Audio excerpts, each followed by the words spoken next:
Like and share this video on YouTube, Class 8 English. Hello everyone.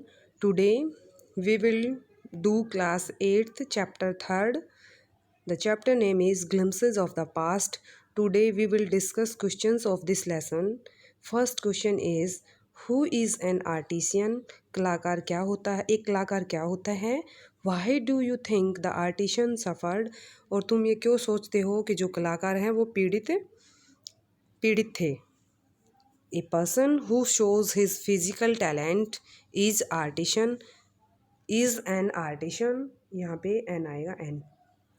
जो एक आदमी अपनी जो शारीरिक योग्यता दिखाता है वो एक कलाकार होता है. The British chopped off the thumbs of expert. और जो ब्रिटिश लोग थे उन्होंने उनके जो एक्सपर्ट थे, निपुण थे, उनके अंगूठों को काट दिया. बिकॉज क्योंकि they did not want any body superior in production. क्योंकि ब्रिटिश लोग चाहते थे कि कोई भी बढ़िया नहीं हो, उत्पादन में कोई भी पर्सन है, कोई भी आदमी है वो बढ़िया नहीं हो.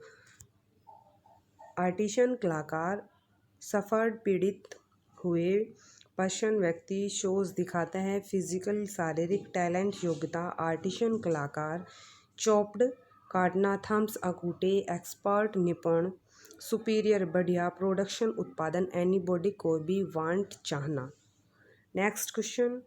Do you think the Indian princess were short-sighted in their approach to the events of 1757?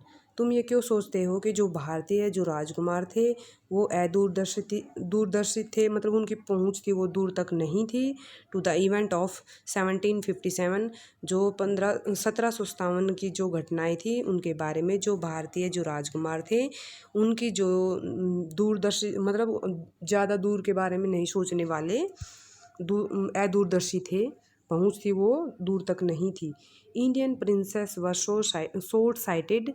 जो भारतीय जो राजकुमार थे वो अदूरदर्शी थे. इन देयर अप्रोच अपनी पहुंच में. बिकॉज क्योंकि they could not understand the evil intention of the British east India company. क्योंकि वो जो उनके बुरे इरादे थे, ब्रिटिश ईस्ट इंडिया कंपनी के जो बुरे इरादे थे उनको नहीं समझते थे. They supported the company. वो कंपनी को सहारा देते थे, अगेंस्ट के विरुद्ध. तो यहाँ पे हमारा इंडियन प्रिंसेस भारतीय राजकुमार, अप्रोच पहुँच, शॉर्ट साइटेड अदूरदर्शी, इवेंट घटनाएं, शॉर्ट साइटेड अदूरदर्शिता, अप्रोच पहुँच, अंडरस्टैंड समझना, इवल इंटेंशन बुरे इरादे, ईस्ट इंडिया कंपनी ये जो कंपनी का नेम है, सपोर्टेड सहारा दिया. They supported east India company, मतलब वो ईस्ट इंडिया कंपनी जो थी उसको सपोर्ट करते थे, उसको सहयोग देते थे. Against the other rulers of the country, अन्य जो शासक थे भारत, मतलब देश के अन्य शासकों के विरुद्ध जो ईस्ट इंडिया कंपनी थी उसको सहारा देते थे. जो भारतीय जो प्रिंसेस थे, इंडियन प्रिंसेस, वो ईस्ट इंडिया कंपनी थी उसको सहारा देते थे, against other rulers of the country, जो मतलब देश के अन्य शासक थे उनके विरुद्ध. दे क्यूरल्ड विद ईच अदर, और वे एक दूसरे से झगड़ते थे. दस the princess were short sighted, इसलिए जो राजकुमार थे वो दूरदर्शी नहीं थे, शॉर्ट साइटेड थे, वो दूर की नहीं सोचते थे. जो अंग्रेज लोग थे उनको आपस में ही झगड़ा करवाते थे. क्यूरल्ड झगड़ना, रूलर शासक, कंट्री देश, ईच अदर एक दूसरे से, प्रिंसेस राजकुमार, शॉर्ट साइटेड अदूरदर्शी. Next question. How did the East India Company subdue the Indian princes? जो ईस्ट इंडिया कंपनी थी उसने कैसे भारतीय जो राजकुमार थे उनका दमन किया? The East India Company grasped the opportunity. जो ईस्ट इंडिया कंपनी थी उसने उनके अवसर को समझा. Indian rulers were fighting with one another. जो भारतीय जो शासक थे वो एक दूसरे से झगड़ रहे थे. The rivalries helped the company. और जो प्रतिद्वंदता थी उसने कंपनी की सहायता की. दस the East India company subdued Indian princess one by one. ऐसे ही जो ईस्ट इंडिया कंपनी थी उसने जो भारतीय जो राजकुमार थे उनको एक एक करके उनका दमन किया.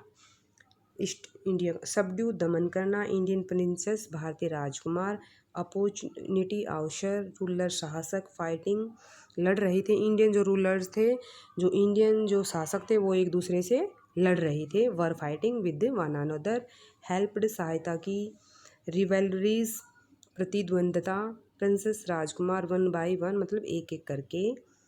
इन what ways did the British officer exploit Indians, किन तरीक़ों से ब्रिटिश जो ऑफिसर थे उनने भारतीयों को नष्ट किया, उनको एक्सप्लॉइट किया। The British officer exploited Indians in many ways, उनका मतलब जो बुरी तरह से जो बहुत तरीके थे, जो ब्रिटिश ऑफिसर ने इंडियंस को एक्सप्लॉइट करने के बहुत तरीके थे, बहुत तरीक़ों से एक्सप्लॉइट किया। They gave minor salaries to them, उनका शोषण करते थे, उनको थोड़ी सी सैलरी देते थे। ब्रिटिश लोग थे जो भारतीयों को। They left them dying for hunger, और उन्होंने भूखा मरने के लिए छोड़ दिया। They charged and sent them into jails, वो उन पे चार्ज लगाते थे और उनको जेल भेजते थे। Without trial and artisans were checked to show their talents, और वो बिना मुकदमे के उनको भारतीय लोगों को जेल भेजते थे। वो जो कलाकार थे उनको चेक करते थे, उनके टैलेंट्स दिखाने के लिए कलाकारों को चेक करते थे। एक्सप्लॉइटेड होता है एक्सप्लॉइट नष्ट करना। और इसके बाद है माइनर सैलरी, थोड़ी जो सैलरीज थी, आय थी, तनख्वाह थी वो कम थी। हंगर भूख, लेफ्ट छोड़ना, चार्ज दोष लगाना, सेंट भेजना, जेल ट्रायल मुकदमा, आर्टिशन कलाकार, चेक्ड जांचना, टैलेंट योग्यता प्रतिभा।